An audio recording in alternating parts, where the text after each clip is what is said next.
Et pour les religions, ce difficile sujet des religions, vu qu'en ce moment tout est sensible, on peut plus rien dire sur rien. C'est étonnant parce que, tu sais, moi je me revendique athée. Enfin, je me revendique. Je suis, je pense, athée. Mais c'est marrant, parce que quand je dis que je pense que je suis athée, avec mon expérience, ma vie que j'ai vécue depuis 35 ans, j'ai des questions. J'ai des questions. Je pense que tout le monde a des questions sur la vie, ce qu'on fait là, à quoi on sert, c'est quoi l'objectif.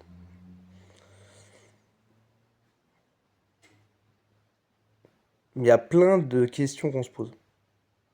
Donc, je pense que l'homme n'aime pas les trous, n'aime pas les trous. Il aime bien combler les trous, l'homme, sur plein de choses. On met des mots sur tout et on doit avoir une théorie sur tout. Bon, c'est humain, c'est comme ça. C'est ce qui a fait notre évolution. Tout en sachant qu'il y a une part qu'on comprend pas. Ça, c'est vrai. Même beaucoup de scientifiques, Einstein ou beaucoup d'autres scientifiques ont expliqué que la science, elle a une limite.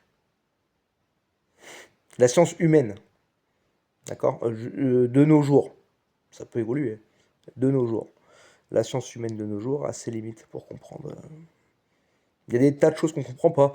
Là, je vais utiliser plein de mots, hein, le paranormal, les religions, les miracles qu'il y a eu, les apparitions d'ovnis. Bon, il y a plein de merde sur Internet, hein. Oh là là, pour moi, il y en a 85% de merde sur les ovnis, voire 90%. Mais il y a 10% quand même qui sont incroyables, qui sont étonnants, tu vois. Je mise pas tout sur Internet, hein. Il faut pas miser tout sur Internet, hein. On le sait tous, hein. Ça devient une connerie terrible, Internet, hein. Vraiment. Mais vous savez, comme tout, on peut trouver des choses aussi bien si on se recherche, si on croise des informations, si on fait vraiment des vraies recherches. Oui, il y a des choses qu'on ne comprend pas, mais je dis encore une fois, des choses que l'on ne comprend pas. Je suis pas en train de vous dire c'est ça ou c'est ceci ou c'est cela. J'ai pas de cerveau pour vous dire ça. Effectivement, je vous parle qu'il y a des choses qu'on n'arrive pas à comprendre. Que ce soit dans le milieu scientifique, dans le milieu de l'espace, dans le milieu des abysses, il y a plein de choses où l'homme, on est encore comme des cons, quoi. Au milieu préhistorique, plein de choses. Plein de choses. On découvre des animaux dans l'abysse, ils nous foutent sur le cul. On comprend maintenant que des méduses, c'est incroyable, un exemple, des méduses peuvent rajeunir. Il y a certains types de méduses qui vieillissent et puis d'un coup elles rajeunissent, elles deviennent tout petites.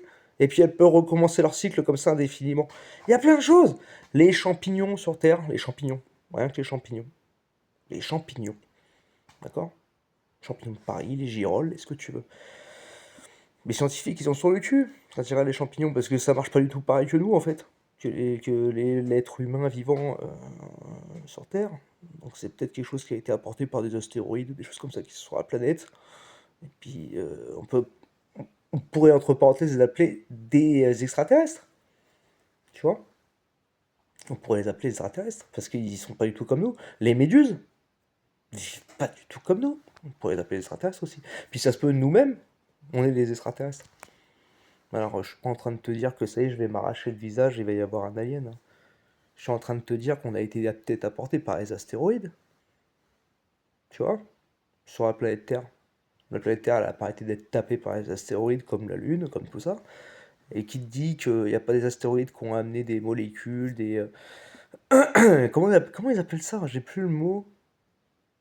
Des acides. Des acides. Ah, je sais plus, j'ai plus le mot. Enfin bref, excusez-moi de pas être scientifique ce soir. Bon, les scientifiques peuvent en parler aussi, qui ont amené des molécules qui ont pu créer la vie sur Terre à base de millions d'années avec de l'eau, avec des mélanges gazeux, des choses comme ça. Oui, ok, ça a créé la vie, miraculeusement. Mais il y a plein de choses qu'on n'explique pas. Donc, il y en a qui vont mettre ça sur non, non, mais il faut continuer sur la science. Il y en a d'autres qui vont dire non, non, mais ça c'est la religion, c'est de la base de Dieu. Et il y en a d'autres qui créent leur religion à eux-mêmes. personnel, alors sans blesser personne, comment je peux dire ça? Je pense, comme j'ai toujours dit, que la sexualité et que la religion devaient être personnelles, tu vois?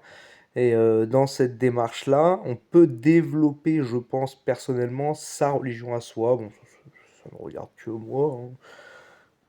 Et effectivement, ça croise beaucoup dans les religions des trois textes ou de d'autres.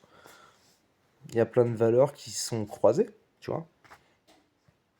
Moi, je sais pas, dans ma vie, j'ai décidé dans ma tête, avec toutes mes valeurs, tout ce que je pense et tout, de créer un truc, ma religion, mes valeurs, mes choses. Et c'est vrai que là-dedans, il y a, j'allais dire, il y a deux choix, il y a plus de choix, mais t'as deux choix, t'as soit le truc de dire on a été créé, ou on a eu énormément de chance. Il y en a peut-être d'autres, mais je vois que ces deux-là pour l'instant. Rectifier s'il faut. Il y a plein de questions. Donc chacun a le droit d'interpréter ces questions, que ça soit la religion, que ça soit la façon de vivre, que ça soit nos questionnements. Il n'y en a pas un qui a la bonne réponse et je pense pas qu'on l'aura de sitôt. Donc respectons chacun, tous ceux qui pensent que bah, moi je pense que c'est comme ça, moi je pense que c'est comme ça, oui, pas de souci, c'est enrichissant. Mais pas ça doit être comme ça, tu vois. Non. Ce qui doit être comme ça, c'est de respecter, de partager avec tout le monde. La vraie mondialisation, pas la baise. Allez, j'arrête.